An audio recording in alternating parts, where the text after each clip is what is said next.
Absolutely. Here's an expanded 1450-word motivational segment on key point 11, spiritual alignment ignites mental magnetism. Press deep sleep, crafted in a style that fuses the psychological insight of Andrew Huberman with the spiritual philosophy of Napoleon Hill. Sleep. When people hear the word wealth, their minds often race to the external: cars, homes, numbers in bank accounts. But Napoleon Hill was crystal clear in Think and Grow Rich. Wealth starts in the mind. And more importantly, it starts in a mind that is tuned, spiritually calibrated to something greater than itself. This isn't a metaphor. This isn't symbolic. It's an exact description of how human cognition interacts with what Hill called infinite intelligence. In modern language, we could call that divine consciousness the higher self, or most precisely, God. Your thoughts, your actions, and your emotions align with God. Sleep. You begin to activate something far more powerful than wishful thinking. You activate mental magnetism. Let's be honest here. The world is full of people grinding every day. People putting in long hours, making endless sacrifices, and still struggling to get ahead. Why? Because effort without spiritual alignment often leads to exhaustion without elevation. You might build a life that looks successful, but inside, on sleep, you're still running on empty. Why? Because without God, your energy has no anchor, and your mind, no matter how intelligent or disciplined, can't generate clarity on its own. Clarity is a byproduct of alignment, and alignment is a spiritual process first, then a mental one. Here's the science behind this: deep sleep. There's a network in the brain called the Reticular Activating System, RAS. Oppress sleep. It's like a filter, constantly scanning the environment to identify what's relevant and what's not. When you set a clear goal, can suppress sleep. The RAS begins to highlight the things, people, and opportunities that are in harmony with that goal. That's why deep sleep. When you start thinking about buying a red car, you suddenly start seeing red cars everywhere.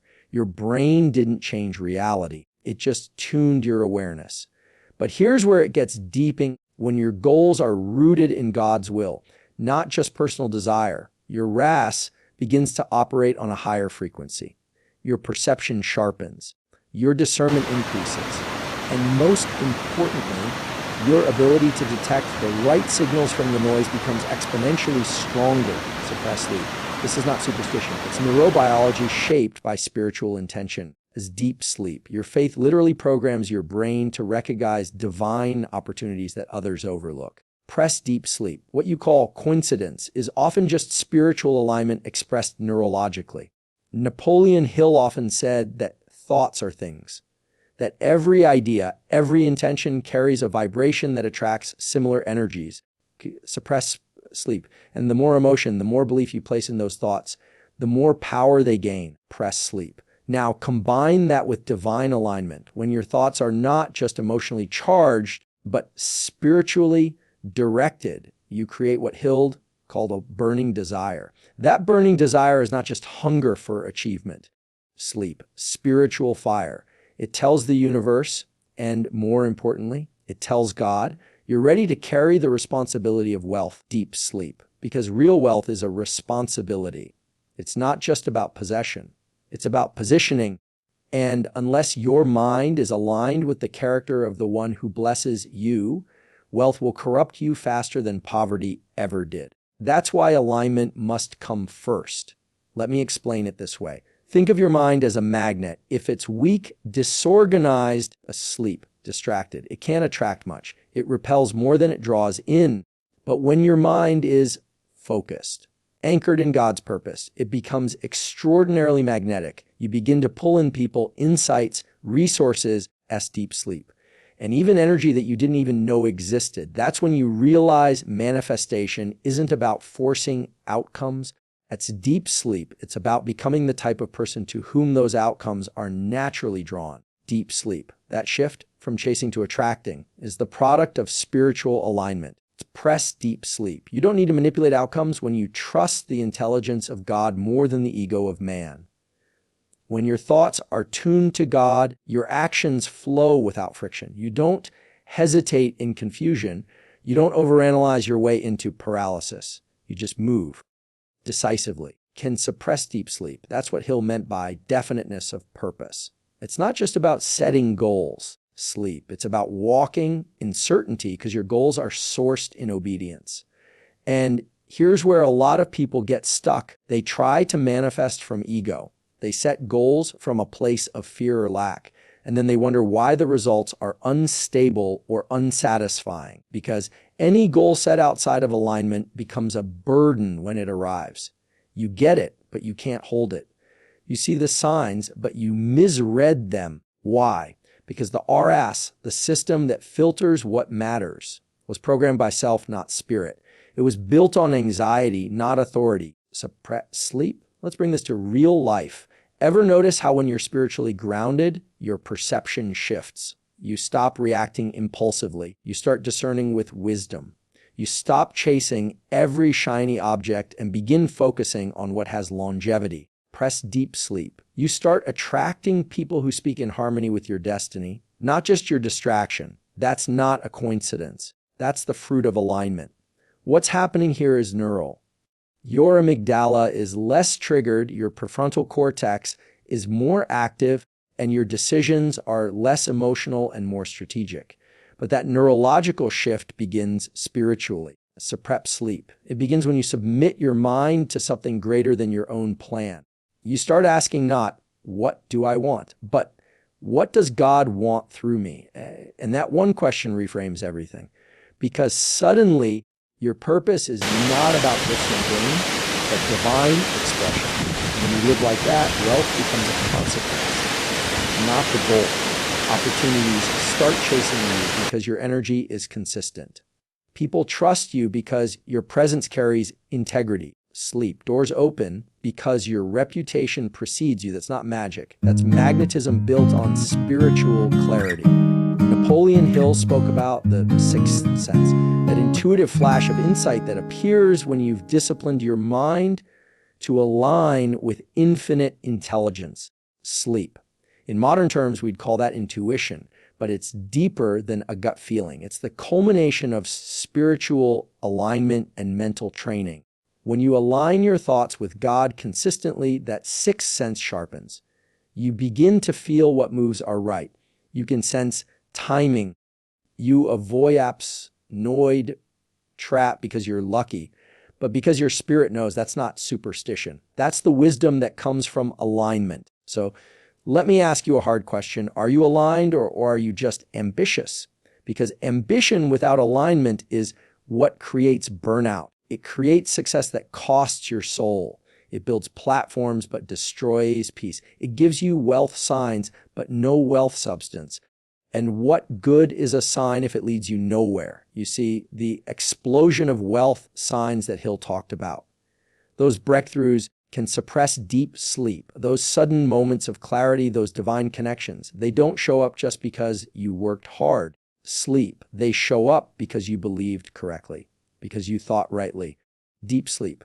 Because your internal frequency matched the divine pattern that God already laid out for your life. You tuned in, press sleep. And that's why things began to happen. So many people are asking for signs, but they're not adjusting their signal. Deep sleep. They're crying out to God for breakthrough, but still running on selfish bandwidth.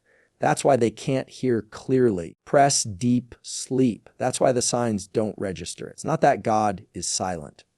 It's that the mind is cluttered, and a cluttered might not hear a clear voice. If you want wealth signs to explode in your life, clear your signal. Align your thoughts with God. Speak in harmony with His principles. Move when He says move. Stop when He says wait. Think intentionally. Speak with power.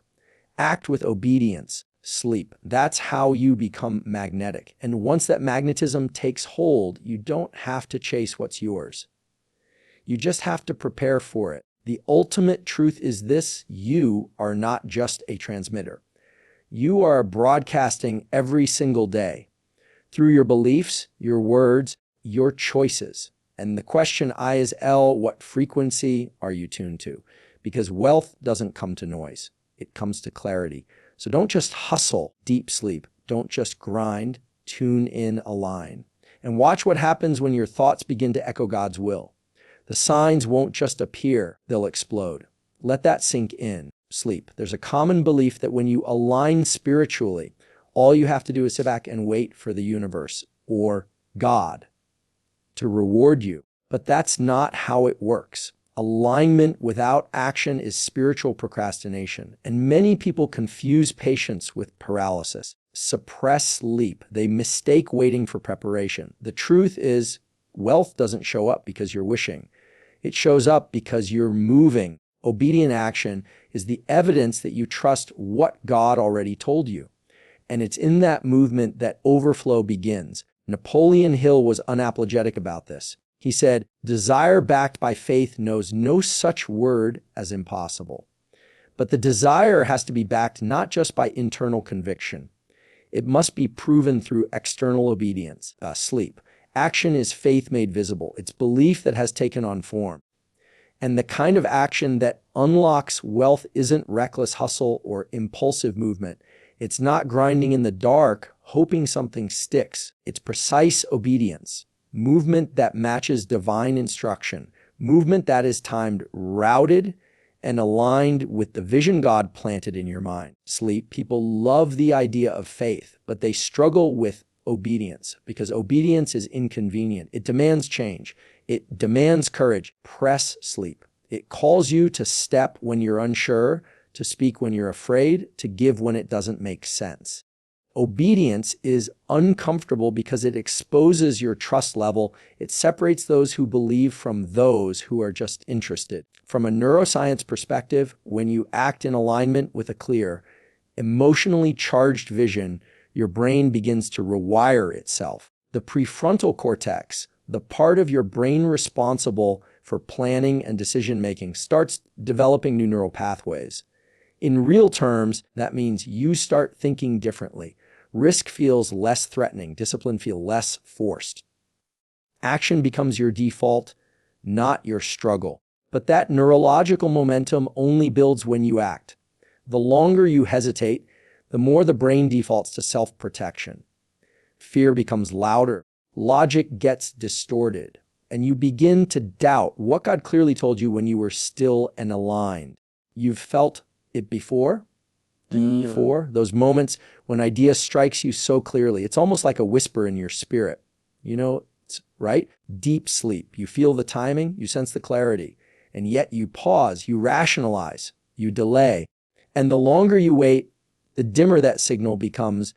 That's what happens when obedience is postponed.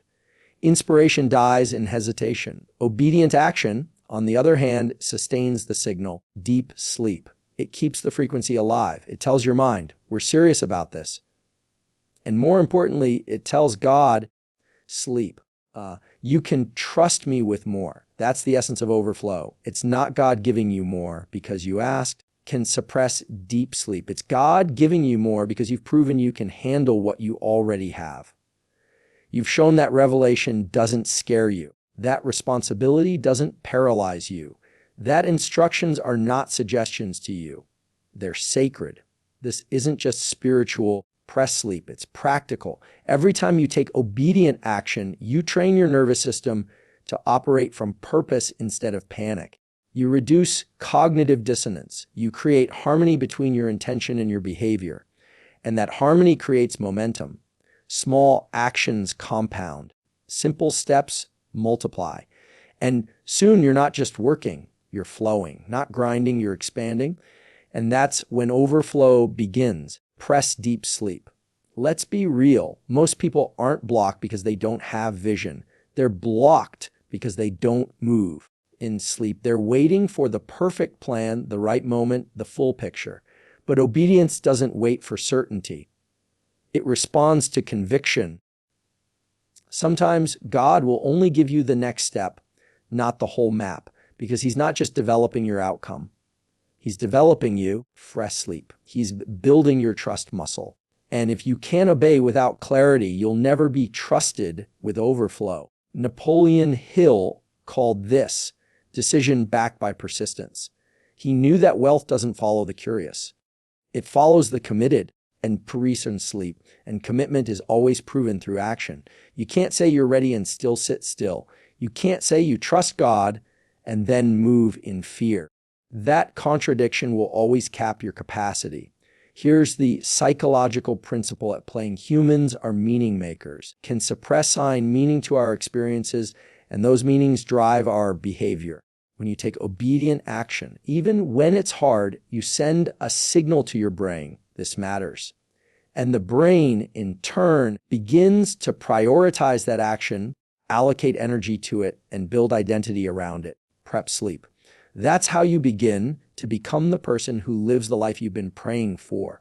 But it all starts with that first act of obedience. Look at the lives of those who've experienced explosive growth. Spiritually, financially, relationally, you'll find one common thread: moved. They moved when it didn't make sense. They took the call. They left the comfort. They risked the failure. And in doing so, suppressed deep sleep. They created space for divine flow. You see, God doesn't force overflow into containers that haven't been emptied of fear, sleep. He waits for obedience to make room. That job you've been hesitating to leave. That vision you keep second guessing. That conversation you've been avoiding. Those aren't random moments. They're opportunities to prove your alignment through obedience. Because obedience is always a test and a transfer. A test of trust, a transfer of power. Every obedient step increases your authority. Press deep sleep. It sharpens your intuition. It amplifies your discernment. You start moving with clarity, not confusion. You stop asking, what if it fails? And start declaring, if God said it, then it can't fail. This isn't delusion. It's decision backed by alignment. So prep sleep. Obedience also restructures your environment. It begins to pull in people and resources that match your level of trust. When you step out, it's not just about you. You create a ripple effect. Heaven responds. Your surroundings shift. Mentors appear. Ideas emerge. Timing syncs. What seemed impossible just a moment ago now seems inevitable. Why? Because obedience triggers acceleration. Sleep. Acceleration is not just movement, it's compounded momentum. And when you're in divine alignment, every obedient action adds fuel to that momentum. You begin to outpace the old version of yourself. You outgrow your excuses. You outrun your former limitations. Not because you're striving, but because you're in sync with your source. And here's what's beautiful. Obedience doesn't require perfection. It just requires yes, a full, wholehearted yes, even if you're scared, even if you're uncertain, even if the outcome is unknown. God honors movement. He honors risk taken in faith. He honors people who hear the call and say, I'll go. So let me ask you this. What is God calling you to do right now that you've been postponing? What have you been overanalyzing instead of obeying? What instruction have you turned into a negotiation? Because here's the truth: every delayed act of obedience carries a cost. It drains your energy. It clouds your vision. It keeps you in cycles of frustration. But every act of quick obedience releases provision, favor, and clarity. Sleep. You start to see things you couldn't see before. You feel peace where there used to be anxiety. You speak with authority where there used to be doubt. And that's not accidental. That's overflow. Activated by obedience. We live in a culture obsessed with strategy, but allergic to surrender. Sleep. Obsessed with information, but afraid of initiation. But God's system doesn't require you to know it all. It requires you to trust Him enough to act. Press sleep. He doesn't reward you how much you understand. He rewards you for how quickly you obey. So stop waiting to feel ready. Stop waiting for the fear to disappear. Fear isn't your signal to stop. It's your sign that you're on the edge of transformation. Deep sleep. That's when obedience matters most, when it costs you comfort, when it demands courage. That's the ground where overflow is planted. The sleep. Obedience, it isn't about legalism. It's about matching your movement to God's momentum. And when that happens, you won't have to chase overflow. It will find you. It will overtake you. It will fill every area of your life, not just with money or success, but with purpose, peace, and divine power. So don't let disobedience rob you of what's already assigned to you. Deep sleep. Don't let fear silence the voice that's calling you forward. Don't let comfort keep you from the cost that leads to calling, because you were never meant to live in stagnation. You were designed for overflow. But the key isn't just belief, it's movement. Obey now, move now, act now, and watch how quickly everything starts to align.